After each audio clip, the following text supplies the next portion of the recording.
What's up, YouTube? Absolute here, giving an update on my Traxxas 1/16th build off the Boss 302 or the Fiesta or the Ken Block chassis. First part of it was, of course, the teardown, which I showed in the video. The kind of the little tray of parts tear down, and then this is kind of left with bare bones. A few things that I didn't throw in the die, and I'll show you why. But let's start off with the things I dyed first.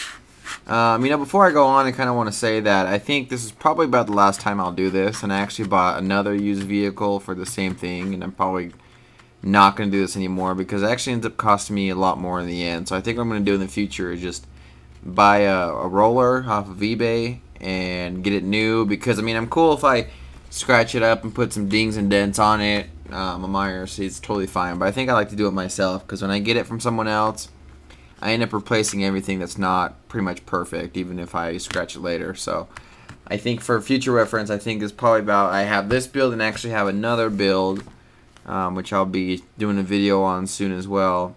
And it's probably about the last time I'll do this, because I just figured out that this cost me a lot more. So if I was pricing it out with a roller, I was just looking on eBay, a roller would have been 80 bucks when I spent $125 electronics I'm not going to use, and end up spending a lot more money on single parts like these,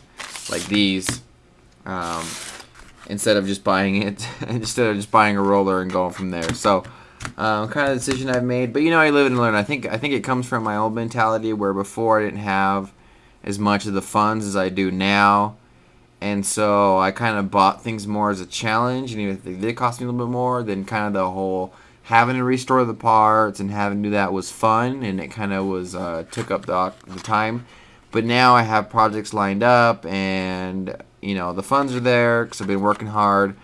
But with that comes along with the working hard and the funds being there comes a little time. So that's kind of what I've decided. So I just wanted to share with you guys. Okay, so let's start off with parts that I dyed. Here's a tray, and this is kind of going back to the first example with chassis. You see here I have two of them.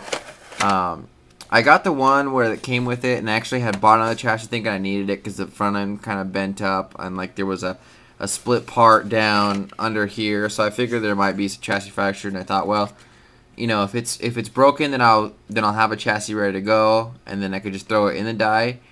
But if it's not, then I could take it back, because I spent so much money in my local hobby shop that I can pretty much take stuff back, and then they just replace it for credit there anyways, and so I keep things in packages anyway. So they always give me a hard time for it too as well. But when you spend, when you're taking back 1/100th of the cost that you spend there, then they don't really say much. So this is the old one that it was original. I threw it in the die, and then it had some scratches. It wasn't bad. I probably will sell it to someone. It's especially mostly because it's gonna get covered. The bottom got some scratches there, but it's gonna have the T-bone chassis protector on it, the skid plate, and so, but even there, when I was dying, I had everything in the die, and I ended up throwing the other new one in. This is it right here. Even though it's got the doors on, this one does not. Ready to replace it and put the doors on this one. This is the new one. And then now also someone who's dying, if you can't get this black and you're dying, it looks kind of purple or more like a blue. Then it's basically it's two things. A, it's not long enough. It's not in there long enough, even though it may seem, because it's not getting darker faster. Or B, and probably most important, is actually two more things. So three things: not long enough, not enough dye for compound. Even if you use half a bottle, there's instructions on the back of how much to use. Then you need more, and I prefer the liquid dye a lot more, especially to the powder. And you need to use some more. And then also the temperature has to be just right. It's got to be right when it's boiling, when it starts to just kind of release those first bubbles. Because this was actually, these chassis and these parts were in for a good 35 minutes, and it was not dying until I almost had to kind of remember how I died last time. Because what I do is I pick it up off the stove, and I use a big pan that I purchased at a Salvation Army store that we have here locally. And then I pick it up and I shine a flashlight on it, and there's any hint of blue, it goes back in.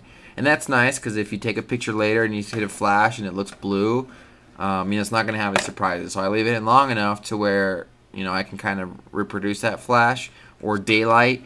that's not going to have any of that blue, and it's going to look black. I take it out, I throw the dye away, and then all of a sudden I have a kind of a bluish chassis. So that's what I do, and that works well for me from a few times dyed. So those things are important to remember. You know, dye is like $3 for a bottle. If you need more, just throw more in. And then also remember, the temperature has to be just right. It has to be below boiling. And interesting enough, although I have them, I think, in the kitchen, interesting enough, when I was using forceps, it kind of turned around. These aren't it, but just an example. When I was using it and I was kind of mixing it around in there, it kind of stick a little bit to it when I was still kind of picking it up and checking it was blue. And then as soon as I first picked it up and I checked it that it was, you know, I picked it up from the water and I checked that it was starting to get actual black, right then the dye stuck up to the forceps, you know, real good, like right away. So I kind of knew that the temperature was right, that the dye was sticking really nicely, and so that, and it stuck to the fridge on my side right there, and then the stove real quick. I got to keep always wiping it up, but so even to metal it stuck. You know, you could wipe it right off, but even to metal, it was like the chemistry was right for the dye to do its thing. And so you could tell just by the forceps and how much it was sticking more to the quick forceps, just being in there a few seconds, and it being metal, that the dye was doing its job. So that's kind of an example. And this kind of goes, I guess, will be help anyone that has like an old RC. And then once you get RC parts, they get so old, they pretty much don't have, they have a point of no return on their parts, where they look gray and they look like they're dirty or scratched up. They look like, you know, and they're not going to come back from that. They're always going to look like that. And then you try to clean them and wipe them, and then you can use some plastic shine stuff on it. I don't have any here in this room, but it's I mean, you can wipe it off and it's going to come off. And so, you know, it's kind of frustrating. You have like an RC that you can't get looking newer again because it always looks like it's, you know, that's kind of dyed. So what I did here is these parts did not need to be dyed. Only a few of these parts were gray. These rods I'm not going to be using because I will be using the GPM Racing adjustable links, especially for that rear camber that's towed in a lot, like it's cambered in a lot on these rallies. I'll be using these, even though stuff like this I like to just dye all the parts black anyways. So like these I threw in. For example, there are a few though, however, that are going to be used that did need to be black, and I think it's just pretty much the these guys right here, these little push rod dealies. I'm not really sure what the name of them are, but it's all good. And then all these other parts. Oh, and these I had laying around. They're the last shock shafts I had, even though I don't have any lamps on the vehicle. I actually do have a stalker. Sits on the table, doesn't get any attention. That has them, but they already have black ones anyways. But even I get gray shock shafts and shock shafts. I have to say that 10 times. And I throw them in there.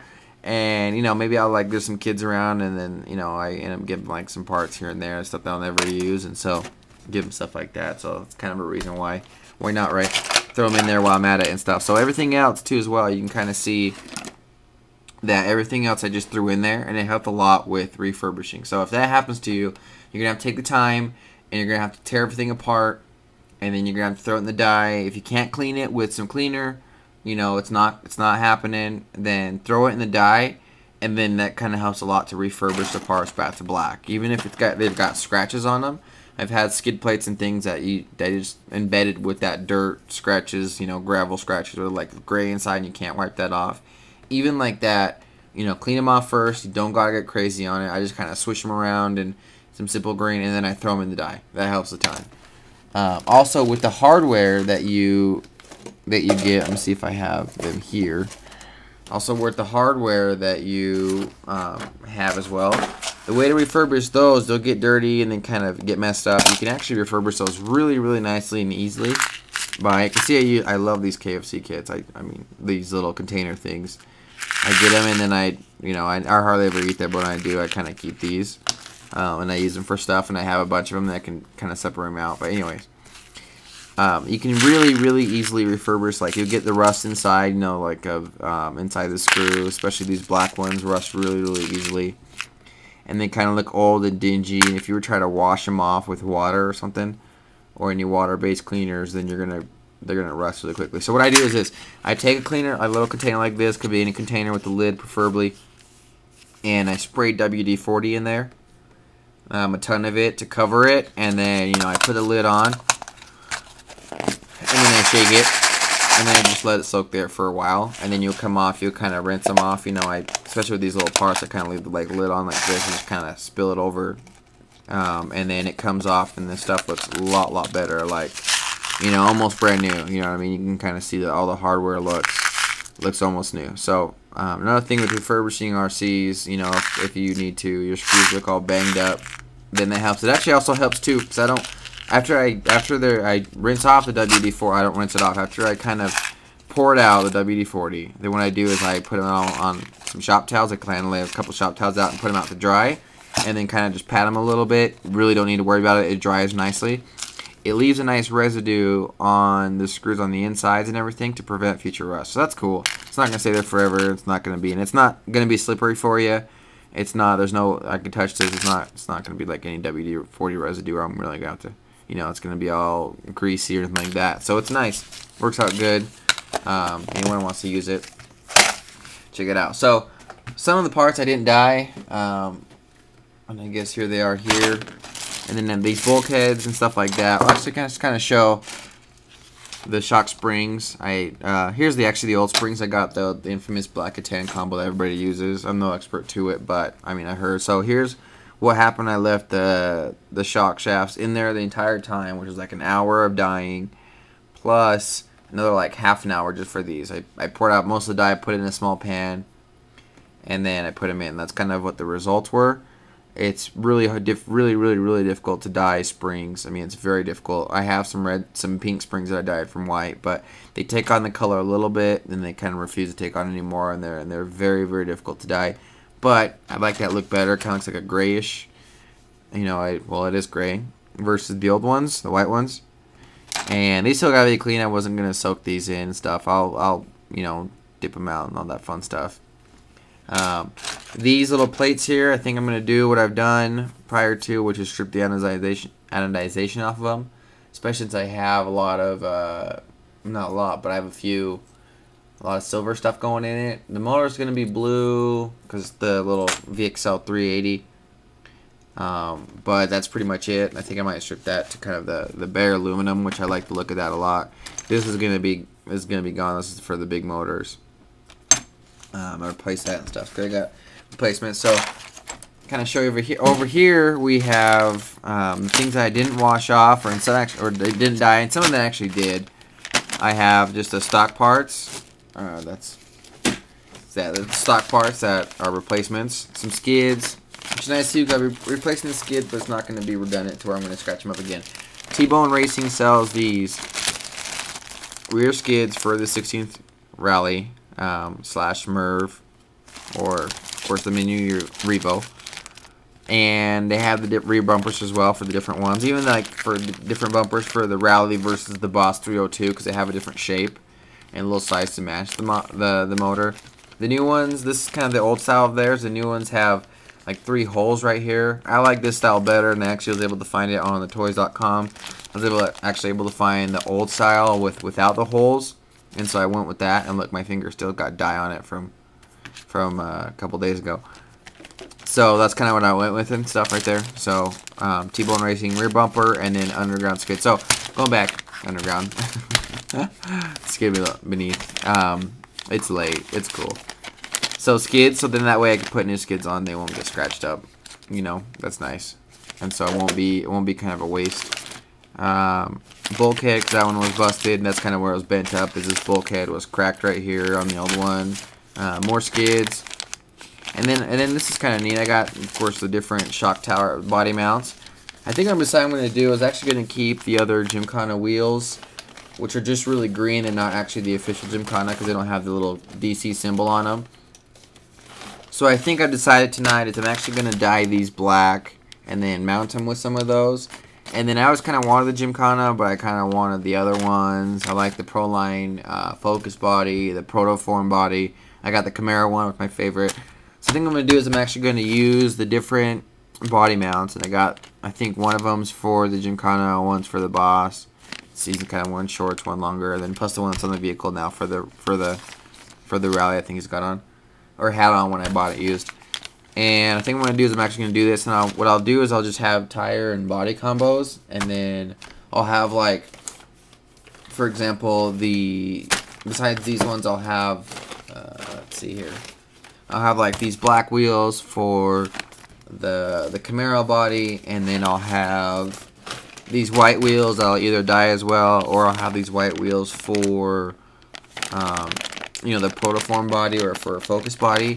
And then I was going to do these and have it with a Gymkhana body, but I think I'm actually going to just pick up a set of the ones with the DC stickers, little tags on here, and then keep them official. Maybe actually mount these up and keep them green and use these to run, and then keep those kind of as a shelfer wheels, kind of keep original with the DC logo and everything, because I'm a huge fan of those bodies. I think they're sick. And that way I can have the body wheels for a shelfer, you know, bash and rally with the vehicle all day, but, you know, if I want to hang it up and look all sick, put these on. Of course, those are the stock parts. Still those over here. I'm going to kind of show these into my video. I'll kind of go over them again. Here's the green Traxxas wheels in conjunction with the Gymkhana tires, the slicks. I probably would take these back, as a matter of fact. But I actually had bought these at a different tire store, or hobby store. Little new guys. I mean, there's A-Main that's cheaper than pretty much all the hobby stores around here. Not that they're really, you know, high price. They're just retail. And then Tower Hobbies. They're awesome shipping, you know, fast, a lot of selection. More than my hobby store, which I gotta wait on for like weeks sometimes. Where I could just go to A-Main Hobbies or Tower Hobbies and order them. They be here quick. But, you know, I'm all about supporting the local hobby stores and little brick and mortar places. So, you know, anyway, so the new guys opened up and I went and I just went to go spend some money for them, help them pay the rent. And I bought these, so I can't really take them back. Maybe I can, maybe I don't really care. But maybe I'll probably do that. So there's a combo for those, the Traxxas slicks. And then just kind of keep to the original. And then these are actually decent little Traxxas tires, the little BF Goodrich rally tires. Those will be in combo with their white ones, which I would keep white and do kind of a white decked out body, or dye them, which is pretty cool too. And then those are that combos for there. And then, I'll show you back in there. And then I got the HPI with some super drift tires. 26mm and then 3mm offset. Oh, wrong ones. The wheels, 3mm offset, 26mm wheel. Now, for those guys who don't know, Traxxas wheels actually have a 4mm offset. And so the HPI 3mm ones are the ones that are closest to. So this is what you want to go ahead and go with if you're going to look for HPI wheels, which they have a lot of nice ones. And tires, they have a lot of nice tires as well. 3mm offsets for sure is what you want to go with, because this is closest to. So you saw this T-Bone Racing for, rear skid and rear bumper for the Traxxas 16 scale. And then you saw this as well, of course, the adjustable links. These are actually very inexpensive for adjustable links, and comes with the whole set too as well. So that's nice. Get your adjustments straight and your alignment straight.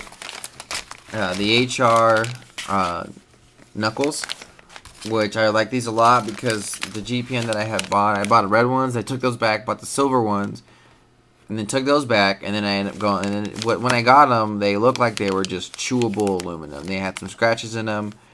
And that was pretty disappointing too, as well. That's from GPM Racing, or GH Racing, excuse me. That's from GH Racing. They look like they were just chewable aluminum. I guess it's these guys right here. These guys right here, GH Racing, the knuckles for the 16 scale. They look like they were just, you know, too soft of aluminum. The biggest thing I got these for was because they're black, so more universal with what direction I go in. But these are sick. I think these little disc brake caliper dealies. Little sets for them are dope, and they're gonna look pretty. I don't know, although they're not very big to really see very well, but they're cool. I'll be able to see them, you know, behind the wheel, hopefully really good, or at least decently. Bearing set that I got for, I don't think I showed this in the last video, and I got kind of most of the sizes. Some of them I didn't really think I needed, but like the ones that are replacing the little white washers, and then some other ones that are just replacing the ones that are already there, and they have them from Fast Eddie Bearings, which, by the way, like every one of their bearings like $1, and I've tested them out before. They're nice. Most of their bearings have this black rubber shield, which is nice, but I use them on the wheelie bars in my Stampedes, and they work really, really well. I think better than the Traxxas little 5x, what is it, like 5x4x2.5, something like that, what sizes of them. And so yeah, that's pretty neat. Back to kind of another couple stock parts. You got the ball ends. If you don't have these for Merv, you're not going to really do much to them. You definitely want to get these and replace the little plastic balls, which an example is here. This helps stiffen up the rig a lot. You know what I mean? These little plastic balls. Get these instead. They're cheap. I mean, yeah, $8. So much for being cheap. So get these anyways. And then here we have Hot Racing one-way center diff. What this is here is actually the ability to, when you hit the brakes with the center one-way diff, when you hit the brakes, then only the rear wheels activate the brakes instead of all four as normally. That way it's a lot easier to drift. I think it's one thing too as well, when out of the box stock, the Traxxas 16th Rally and Gymkhana edition isn't able to drift so well. That's actually one reason, is because of that. So the one-way diff helps a lot that way, so that's pretty cool. And then some little washers that I have on my trucks. Might not even use these, how small the screws are and stuff.